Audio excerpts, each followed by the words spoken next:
వార్షిక నేర నివేదికను విడుదల చేసిన DGP Dwaraka Tirumalarao. DGP Dwaraka Tirumalarao comments. ఈ ఏడాది క్రైమ్ రేట్ ఓవరాల్ గా తగ్గింది. సైబర్ క్రైమ్ రేట్ మాత్రం కొంత పెరిగింది. ఆధునిక సాంకేతిక పరిజ్ఞానానికి ఈ ఏడాది పెద్దపీట వేశాం. సైబర్ క్రైమ్ పట్ల ప్రజల్లో ఇంకా అవగాహన పెరగాలి. ప్రాపర్టీ అఫెన్స్ లో గత సంవత్సరం కంటే క్రైమ్ రేట్ స్వల్పంగా పెరిగింది. పోలీసులు తీసుకున్న చర్యలతో రోడ్డు ప్రమాదాలు సైతం కొంతమేర తగ్గాయి. సైబర్ క్రైమ్ నేరాలు ఆందోళన కలిగిస్తున్నాయి. అరెస్టులపై ఎవరు ఆందోళన చెందొద్దు. అలాంటి కాల్స్ వస్తే వెంటనే పోలీసులకు సమాచారం అందించండి. అందరికీ నూతన సంవత్సర శుభాకాంక్షలు. 2024 సంవత్సరం పోలీసు వార్షిక నివేదిక, పోలీస్ పర్ఫార్మెన్స్ పైన మీకు సింహావలోకనం చేస్తాను.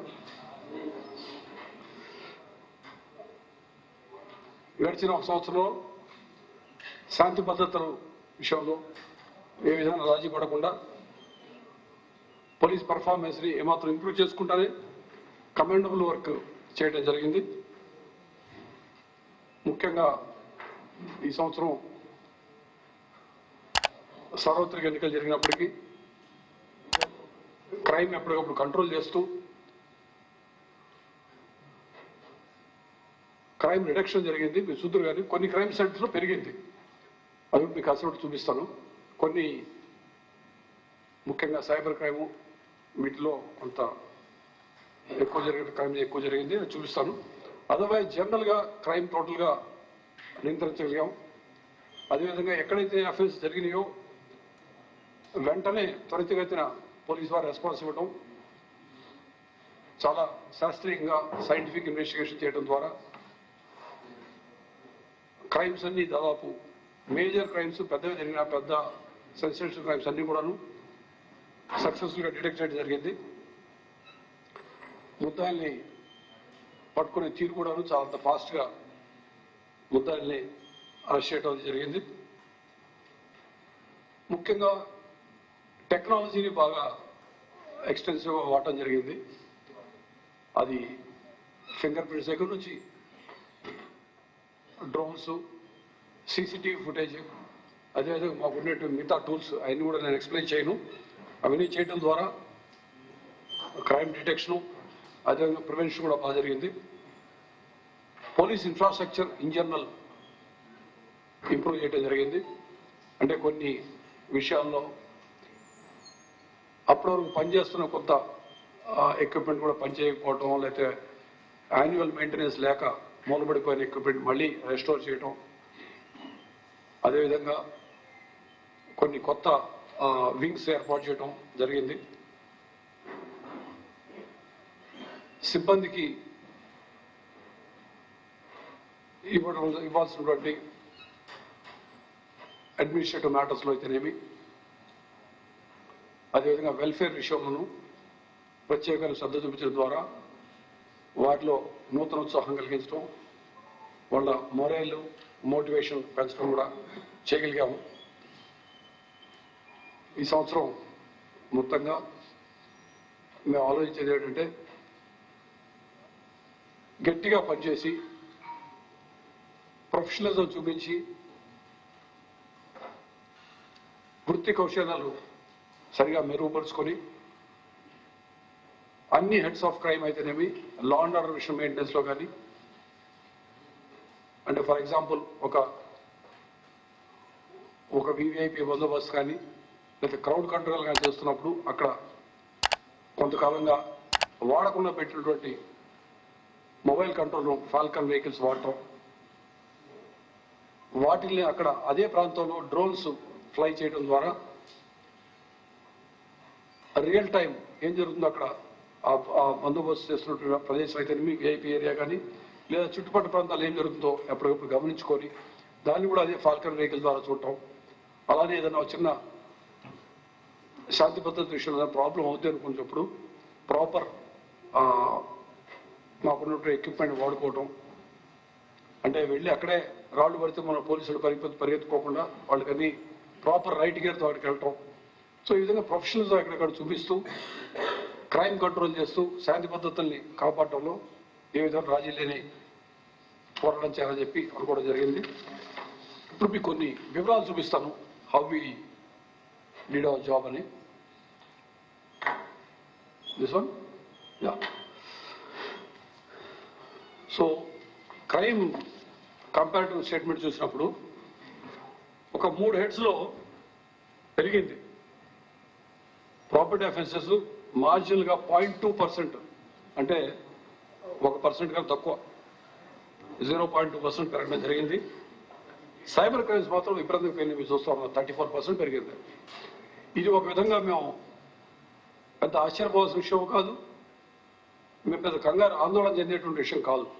ఎందుకంటే సైబర్ క్రైమ్ అనేది మిగతా హెడ్స్లో క్రైమ్ తగ్గుతూ ఉంది, సైబర్ క్రైమ్ పెరగటం అనేది ప్రపంచవ్యాప్తంగా ముఖ్యంగా భారతదేశంలో చూసుకుంటే ప్రతి చోట కూడా పెరుగుతూ ఉంది. We are happy that the people are coming and giving complaints. అంటే చిన్న చిన్న విషయాలు కూడాను, వేధింపుల విషయం దగ్గర నుంచి ప్రతి చిన్న విషయం కూడాను they are coming and giving complaints to us. So అది ఒక విధంగా శుభపరిణామం అని చెప్పుకోవచ్చు. దీని క్రైమ్ జరగటం ఒకటైతే, క్రైమ్ రిపోర్ట్ చేయకపోవడం ఇంకొకటి. అంటే చాలామంది అది ఇష్టం లేకనో లేకపోతే మొహాటపడి హెజిటేషన్తో రాకపోవటం కంప్లైంట్ చేయడానికి ఒకటైతే, వాళ్ళు కంప్లైంట్ చేశాక రిజిస్టర్ చేయకపోవడం అది మా తప్పు అవుతుంది. అఫ్కోర్స్ అది ఈ 2 స్థాయిల్లో కూడా జనరల్గా సైబర్ క్రైమ్ సప్రెస్ అవుతూ ఉంది. సో అది ఈసారి కొంచెం ఫ్రీగా వాళ్ళు రావడం, మేము రిజిస్టర్ చేయడం జరుగుతూ ఉంది. సో 34% పెరిగింది, విచ్ ఇస్ బిగ్ నెంబర్.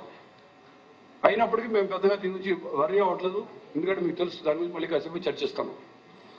అదేవిధంగా ఎన్డీపీఎస్ యాక్ట్స్ కేసెస్, అంటే గాంజా కేసులు పెరిగినాయి, అంటే డిటెక్షన్ పెరిగింది, ఎక్కువ కేసులు పట్టుకుంటున్నాం. సో దాని గురించి కూడా మేము పెద్దగా ఆందోళన చెందట్లేదు, ఎందుకంటే చిన్న కన్సంప్షన్ దగ్గర నుంచి అది ఎన్ని గ్రాములైనా కిలోలైనా ఎక్కడ మనిషి ఎక్కడ దొరికినప్పుడు, అది పిల్లలు కావచ్చు పెద్దవాళ్ళు కావచ్చు, అది దొరికినప్పుడు రవాణా చేసిన వాళ్ళు కావచ్చు, దాన్ని మేము సీరియస్గా తీసుకుంటాము. అందుకని కేసులు ఎక్కువ కట్టడం జరిగింది. సో ఇది కూడా మేము పెద్దగా ఆందోళన చెందట్లేదు. కానీ ప్రాపర్టీ క్రైమ్ ఆఫ్ కోర్స్ తక్కువ ఉన్నప్పటికీ అది కొంచెం ఆందోళన చెందే విషయం. బట్ ఓవరాల్ క్రైమ్ చూడండి మీరు, 5.7% తగ్గింది. ఇంతకుముందు రిపోర్ట్ అయిన దానికన్నా కొంచెం 5.7% తగ్గింది. ఇది ఒక శుభపరిణామం. ఇందాక మీరు చెప్పాను కొన్నిట్లో పెరిగింది, కొంచెం తగ్గిందని. సైబర్ క్రైమ్ పెరిగింది, మేము దాని గురించి పెద్ద కంగారు పడట్లేదు.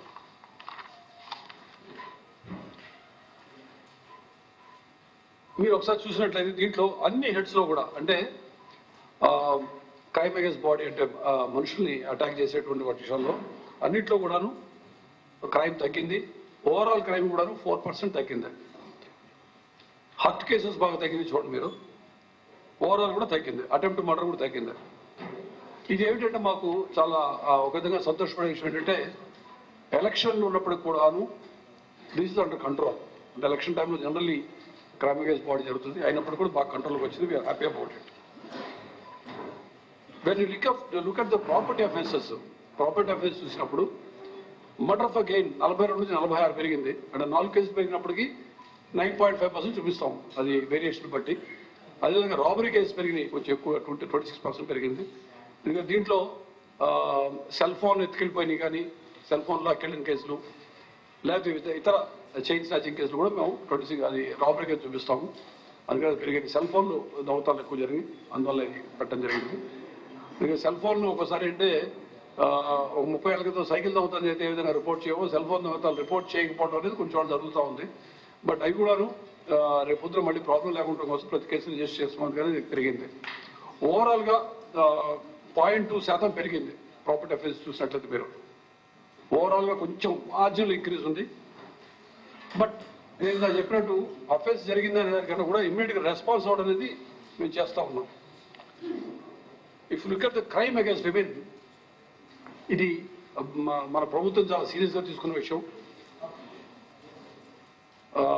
మహిళలు పిల్లల పట్ల జరిగేటువంటి అఫెన్సెస్ విషయం చాలా సీరియస్గా తీసుకున్నాం.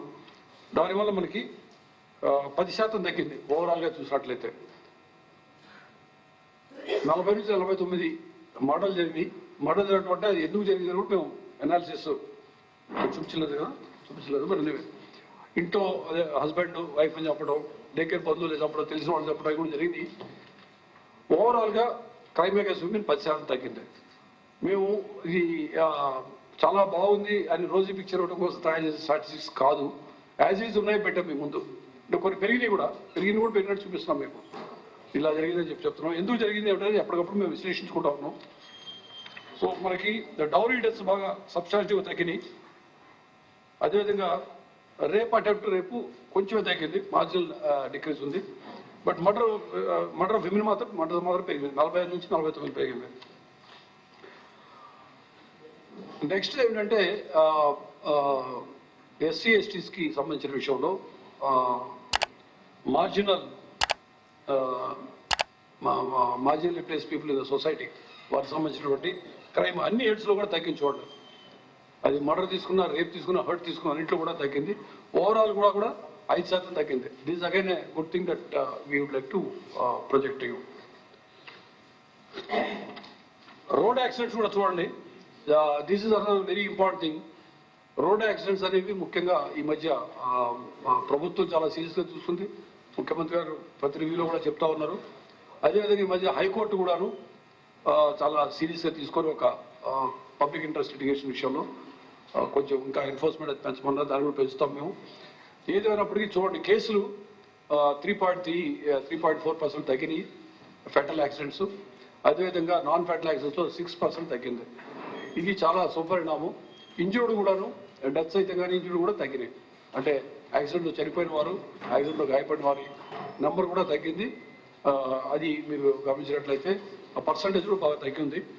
ఇది ఇంకా కంటిన్యూ చేసి ఇంకా రోడ్ యాక్సిడెంట్స్ ఇంకా కంట్రోల్ చేయడానికి, రోడ్ సేఫ్టీ, రోడ్డు మీద రావడానికి, ఏదైనా కంగారు లేకుండా చూడడానికి ప్రయత్నం చేస్తాం. ఇందులో భాగంగానే అనేక జిల్లాల్లో తీసుకున్న ఇనిషియేటివ్ జస్ట్ మీకు చూపిస్తా ఉన్నాను ఇక్కడ. అది ఏలూరు జిల్లాలో మధ్యలో ఉన్నటువంటి పిక్చర్ చూడండి. చిన్న పాప వాళ్ళ ఫాదర్కి చెప్తా ఉంది, మేము కొంచెం లేట్ అయినా పర్లేదు, క్షేమంగా ఇంటికి రావాలని మీకోసం వెయిట్ చేస్తూ ఉంటాం.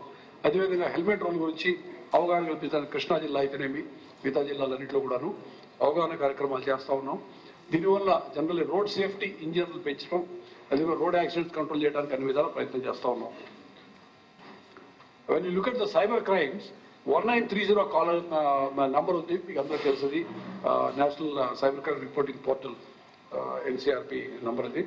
దీంట్లో చూసినట్లయితే మనకి సైబర్ క్రైమ్ కాల్స్ వచ్చిన దాంట్లో పెరిగింది, ఎఫ్ఐఆర్స్ పెరిగినాయి, లాస్ కూడాను 173 కోట్లు పోయిన సంవత్సరం పోతే ఈ సంవత్సరం 1000-2029 కోట్లు ప్రాపర్టీ పోయింది, అమౌంట్ లాస్. ఇది చాలా పెద్ద విషయం, చాలా ఎక్కువ పోతా ఉంది. ఒక్కొక్క డిజిటల్ అరెస్ట్ కేసు అయితేనేమి, సెక్స్టార్షన్ కేసు అయితేనేమి 40 లక్షల నుంచి 80 లక్షల దాకా యావరేజ్గా పోతా ఉంది. కొన్ని చోట్ల మోర్ దెన్ 1 crore కూడా పోయింది ఒక్కొక్క కేసులో. సో అటువంటివి చూసినట్లయితే మీకు 610% పెరిగింది, 6 రెట్లు పెరిగింది చూడండి మీరు. అదేవిధంగా అమౌంట్ ఫ్రీజ్ అయింది కూడా. 49 కోట్లు ఫ్రీజ్ చేస్తే ఇప్పుడు 225 కోట్లు ఫ్రీజ్ చేయడం జరిగింది. 225 కోట్లు సరిపోతుందా అంటే సరిపోదు, ఇంకా చాలా చూడాలి. అది ఎట్లా ఉంటుందంటే, ఏ విధంగా అయితే రోడ్ యాక్సిడెంట్ కేసులో గోల్డెన్ అవర్లో ఇన్ఫర్మేషన్ ఇస్తే మనం ప్రాణాలు కాపాడగలుగుతాము, అదేవిధంగా ఇది కూడా అఫేర్స్ జరగగానే కనుక కనీసం చెప్తే కొంతవరకు మేము కాపాడగలుగుతాం.